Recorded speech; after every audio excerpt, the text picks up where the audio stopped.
Is it possible for anybody to become a millionaire in their 20s? Well, let me just ask you, is there evidence within your network of somebody you know or follow being a millionaire in their 20s? So the answer is yes. So what made them become a millionaire? What has led them to this journey? What sort of things have they done that has increased their success so that they can start to become a millionaire at a young age and in their 20s? We're going to explore that now from a psychology background and also give you some tips and tricks of what I've done along my journey to help you become a millionaire.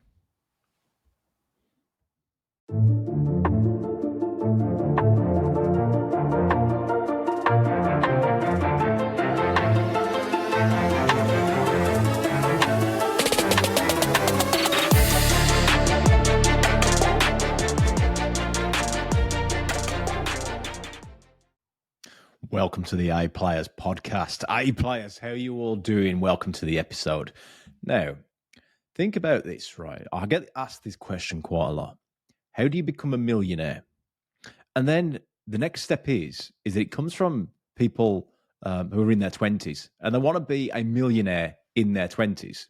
So I want to give you some examples today of how this has been possible. So first of all, think about a story of a millionaire that you know that could be in the media right now. Well, first things first is that most millionaires aren't influencers, right? So they're not out there doing the Instagram game, making podcasts and doing all this stuff. They're out there because they're in the passion of what they do, whether that be through making money through business, making money through real estate, making money through investments. Now, people think that they have to just pick one, but realistically, people who have become millionaires understand the foundations of what it really takes. Yeah, about building assets, about building cash flow. It's not about just finding that next magical thing to build a business from and say, hey, I'm an entrepreneur, I'm CEO of this. It's a combination of lots of things that's going on. It becomes a mindset. And if you actually study, I mean, I do a PhD exploring what makes millionaires successful. Yeah, the psychology of it. If you actually study what has made these people very successful, is that there's a foundation underneath it of how they see the world. Yeah. So I'm going to give some of that away today. First of all, I want to give you the story of think about somebody who is in the media that everyone is aware of, especially if you're in your 20s and you're into fitness, is the story of Gymshark. Yeah. If you look at Ben Francis. So Ben Francis is a young millionaire. Did he make his millions in the 20s? I believe so. Look at his journey. Yeah.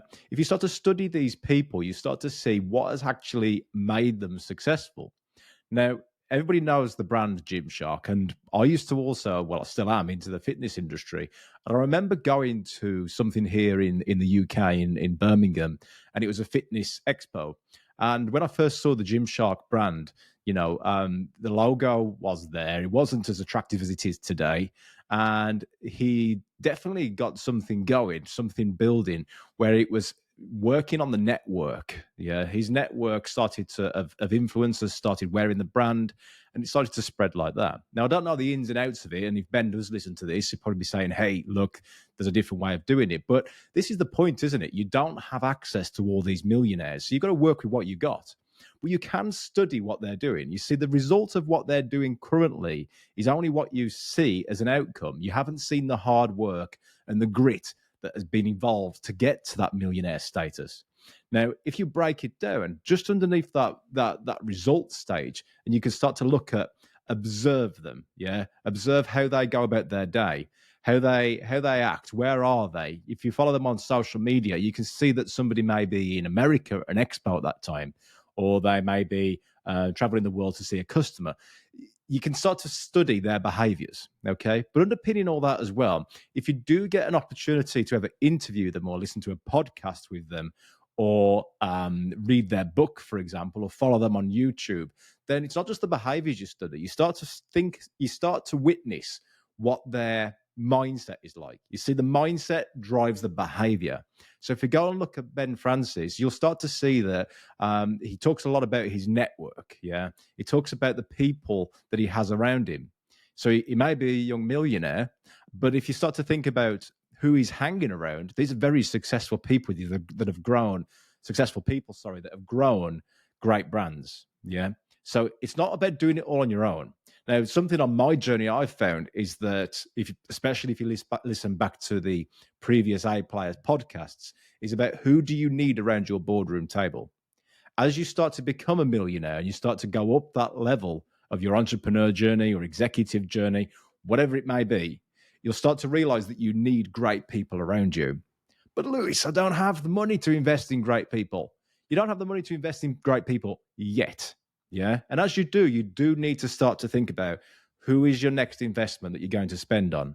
Yeah. Is it going to be somebody that has been there and done it before? Somebody who can help you with your mindset, somebody who can help you with sales, marketing, your operations. Yeah.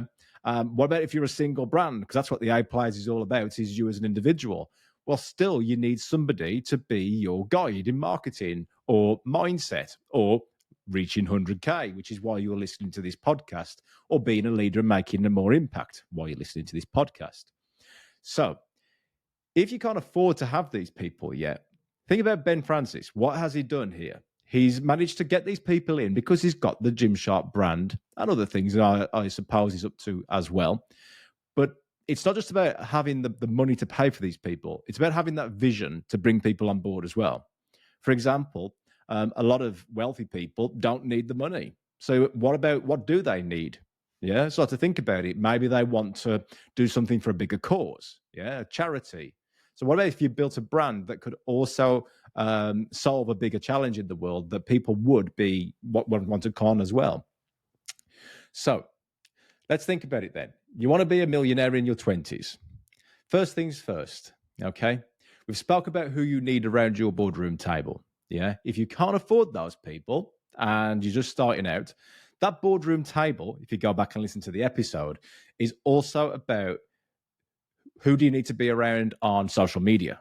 Who do you need to be around in your learnings? Who do you need to be around in your mindset? So, for example, when I was starting out, what was it now? I've been in business for 20 odd years, but when I really made that kickstart in my mid-20s, because early 20s, I was just like, oh, hey, look, I don't really know what I'm doing. I'm just following the path and see what happens. I knew I wanted something to happen. You know, I knew there was a vehicle there that one day I'd like to be a millionaire, but I didn't think it was possible. Okay. So the first things that you do is set the realistic expectations. Okay. Start hanging around the people and start reading the right stuff, listening to the right podcasts. So if you can't afford it, then you've at least got your circle in your mindset. You see, if I wanted to hang around Warren Buffett, for example, yeah, then I'll just go, okay, I'm going to read Warren Buffett's books. What's happening there is just setting the mindset of Warren Buffett into your brain. And you can then turn around and go, what would Warren say right now if he was advising me? You see, look, it's not like you got Warren in the room with you, but it does after you study them. You can start to have that person around your mental boardroom. So setting realistic expectations is number one.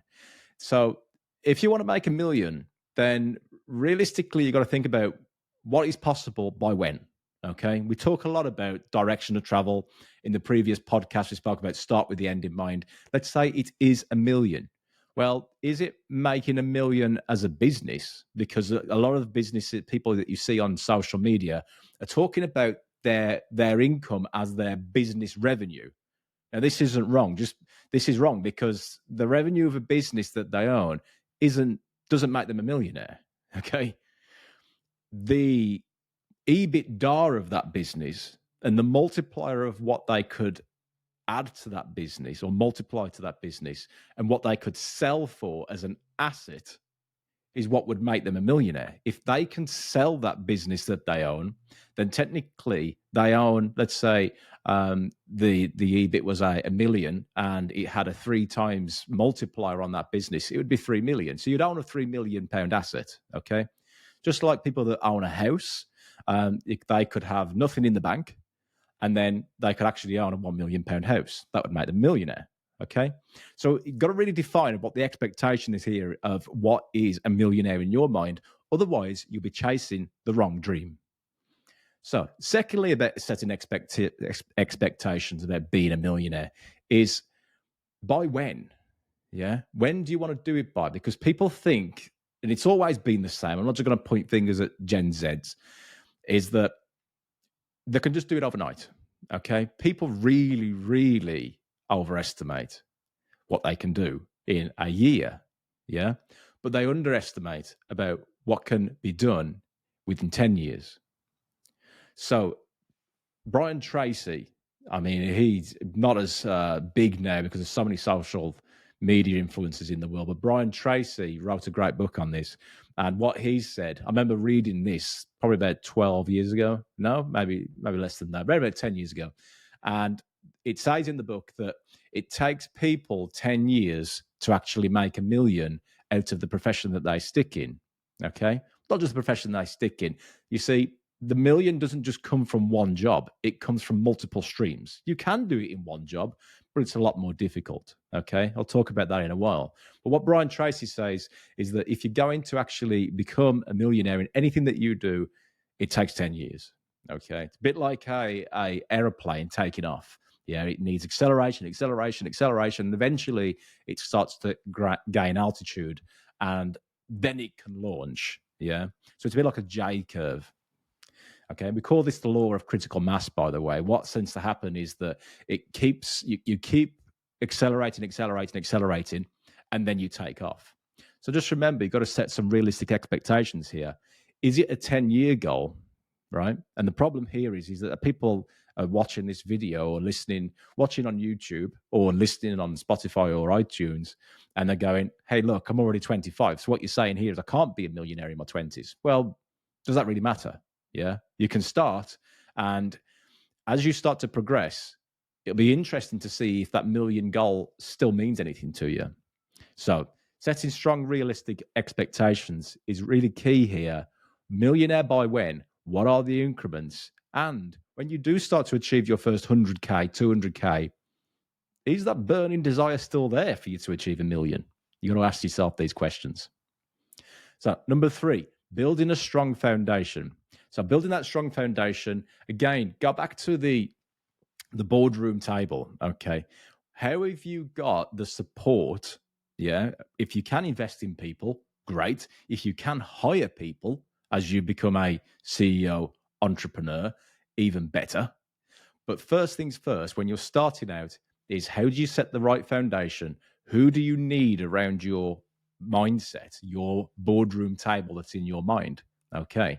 So if you're going to be a millionaire and let's say you've figured out your path. And by the way, if you don't know your path to how to become a millionaire, then DM me. And that's what I do is I help people break through to become very high income earners. So you got to figure out your path first. And then who do you need around that path? Okay. So do you need somebody who's a great mindset expert? Do you need somebody who's a good financial expert? Do you need somebody who's a great marketing expert, YouTube expert, etc.? Okay. If you can't afford them to start off with, just start reading their fucking books. Come on. Lose the excuses, ladies and gents. Lose the excuses. The amount of people said, oh, if only I could afford it like you, Lewis. If only I could do this. At one point, I could not afford it. I'll tell you now, at one point, I could not afford it. So what did I do? I read a book every 2 days. I studied it. If it was a great book, I would study it. I'd buy the audio book. I'd play it every second I sat in my fucking car. I would make sure that person is playing, and I was studying not just what they say, but I was also studying their language, their tonality around it, because I get it that if those people have become successful, I just need to figure out what is underneath that waterline, what is going on in their brains that's making this happen. And that's what then led me on to do the psychology doctorate in organizational psychology to figure out what makes successful people successful.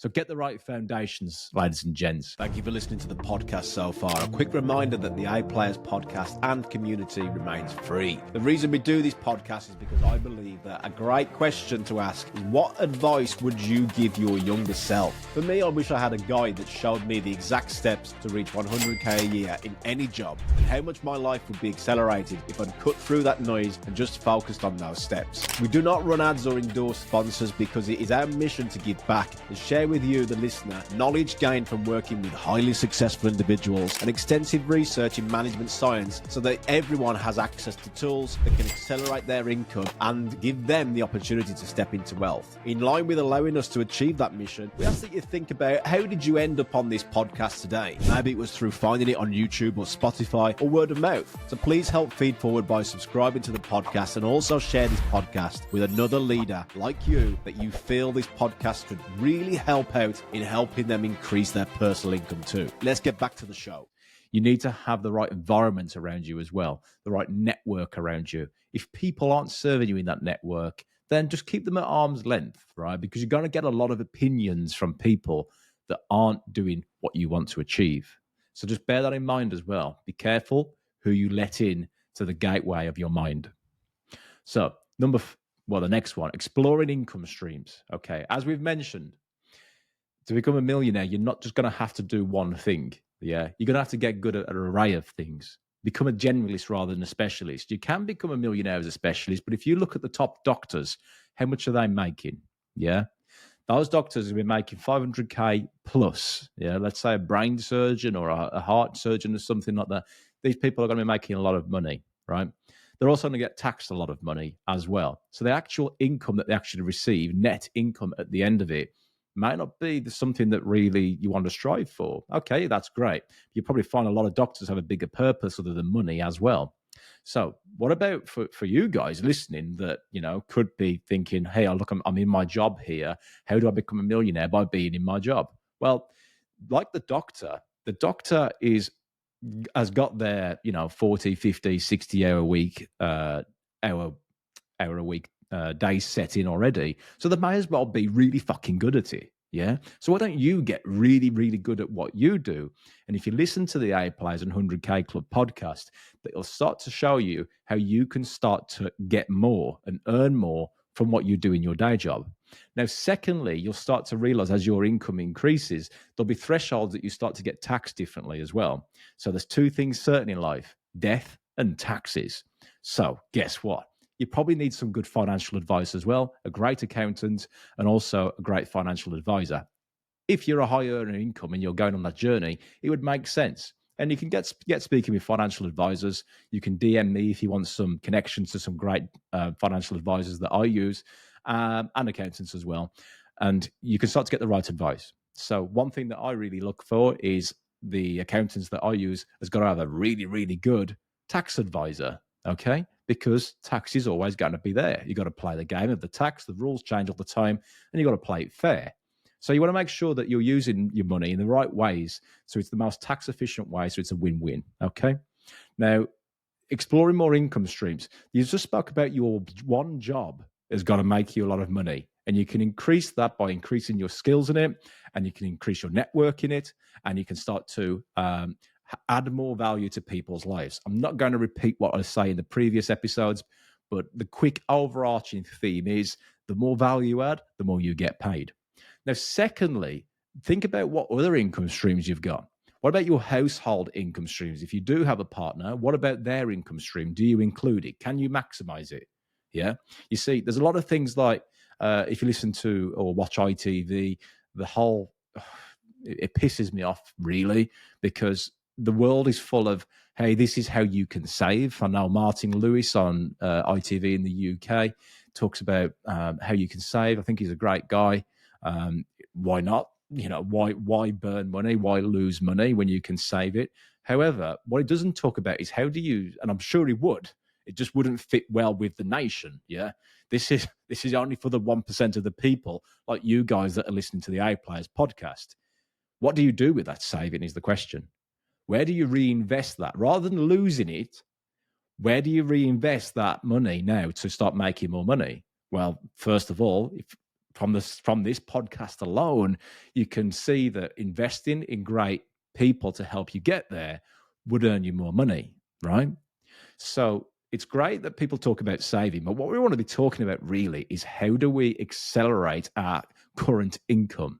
Yeah. So using the savings that you do make from the stuff that people, talk a lot about, then you can start to use that. Something else that social media really pushes as well is that you've got to be an entrepreneur. Complete bullshit. People in businesses make a lot of money as well. Employees make a lot of money, right? So don't listen to all this shit. You don't need to be an entrepreneur. You can be. If you look at the actual stats, most entrepreneurs make less than an average wage in America.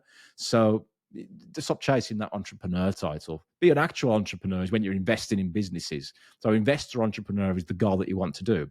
What else can give you more income streams? Well, if you've got a home, you could start to Airbnb it. That's the thing lately. You look at people that buy houses. Well, they buy a house. You've got £25,000. You can times that by four, £100,000. You can buy a £100,000 house. The times it by four, by the way, is because you can get a buy-to-let mortgage and you times it by four. So you're quadrupling your money, and then the income from it, if you was to rent it out to a family, let's say it was £1,000, then £1,000 would be great. But with Airbnbs now, you can actually quadruple that because somebody will pay £1,000 a week for the house in the right location. And it's not just good because it's a great holiday home or something like that. People need to work in certain places. Yeah. So they need a home when they've got to travel the country and have to have jobs in certain places. So there you go. £1,000 rent, £4,000 Airbnb. Yeah, there is expenses like management companies for it and things like that. But I'm just giving you some examples of the extra income streams that doesn't include you having to go for this entrepreneur bullshit. Okay. Now, what other income streams could you do to become a millionaire? This stuff that I'm talking about here makes a lot of sense because it is tax efficient as well. You go and start your own small business for like a tenner, £10, you register it and away you go. A lot more tax efficient because as you approach that 100K, 200K, 300K, you're going to get taxed on it. So you might as well use it to buy more assets that can produce more income producing things, revenue. What else can you do? What about if you've got skills and you become so fucking good at something that people will pay you to teach them? Yeah. There's courses that you can do. You can run things just like what I do with the A Players and 100K Club. Why do I want to do it? Because I believe that this information isn't out there. I can't find it. I was never told it in my 20s. It was only until I started to hang around those people at that high level boardroom table, millionaires, that I started to follow in the same journey as them. And the reason why it doesn't work is because, especially in the UK, and people don't like to talk about money. They don't like to talk about money. It's taboo to talk about money. Yet everyone complains about their cost of living. Yeah. So start to add more rather than how do you save? Think about how do you add, right? Makes sense, but not many people are doing it. Why? Because they've been given bullshit stories by the media and also their families as well, because they want to keep them safe. Oh, look, I've heard so-and-so person went and did that and it was a complete failure. Don't do it. You'll have a heart attack when you're 50. Bullshit. If you're starting at 20s, think about the opportunity you got ahead of you. Personally, get really, really fucking good at what you do in your day job. Keep it. And the money that you get, because you're probably living at home or renting with a load of friends or something like that, your rent right now is probably 3 times, 4 times than it should be. So the money that you're getting from that, rather than going and spending it, pissing money up the wall when you go out clubbing and all this, bullshit, yeah, think about how you can invest that money. How much is a pint of beer now? £3 or £4. Yeah, go out on a night out, it's probably £50. You do that once a week, that's £200 a month. £200 a month can put you on a course that would put you as a leader in your fucking game, that in your own job that you're in right now. This is why I get really pissed off by this, by the way. And you could be probably in the top 1% in your industry if you really try within 2 years. But people won't do it. People won't do it, yeah, because they're being held back because they don't listen to this sort of content. Okay, they're following that one day I'm going to be a business owner. One day I will be an entrepreneur.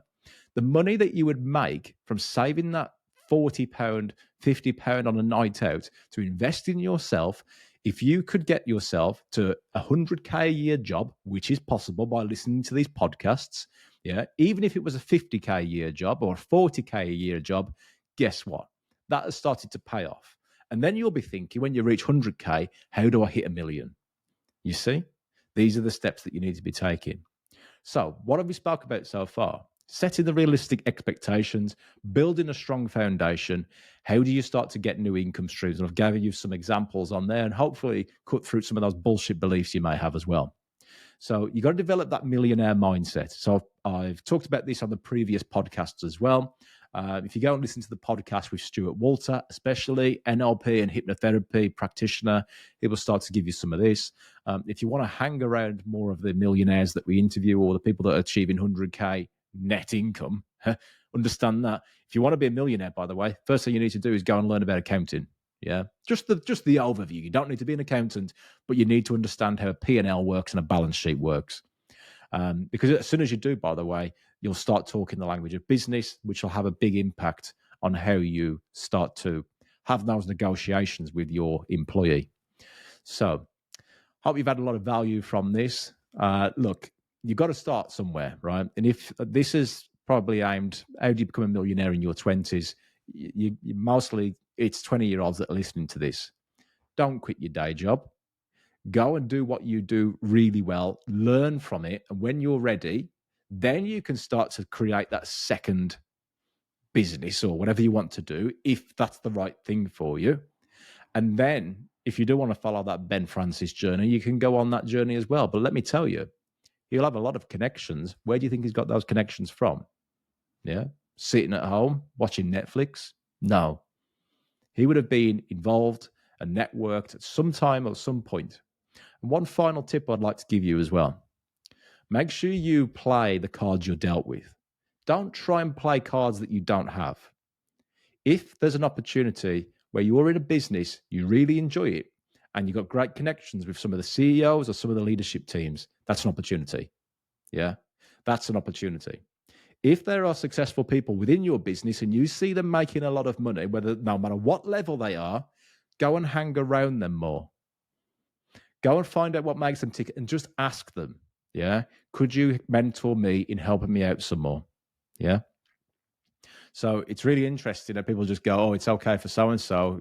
He was given this or he was born into this. Look, that mentality is the thing that will stop you anywhere. So you've got to always be thinking, who is that I am connected with? How can I start to learn from them? Okay. What about if you're not connected with anybody, right? What about if you've got absolutely fuck all at all? Well, let me tell you, you've already got great resilience. If you've got nothing already, you're used to building something from nothing, okay? So just think, who can I go out there and start to connect with even more? Yeah. What sort of books can I read as a blank slate? Yeah. Just think about it. There is always an opportunity. Make sure you play the cards that you have. If you're thinking that, okay, I have got this opportunity, but I'm just going to ignore it and go and do my own thing because some fucker on Instagram has told me to go and do it, then you're not playing the cards you've got. If there's a great opportunity there, take it, run with it, and then figure out how you use that opportunity to also get the goal that you want to achieve. Yeah. Don't just throw your cards away. Check out the cards that you've got and then start to work out how you start to play the cards so you can become a millionaire too. If you need any help on this, then of course, as ever, leave some comments in the box or connect with me on LinkedIn and drop me a DM. And I can always start to give you a strategy session to help to show you how you can start to achieve the financial goals that you want to achieve. Be great.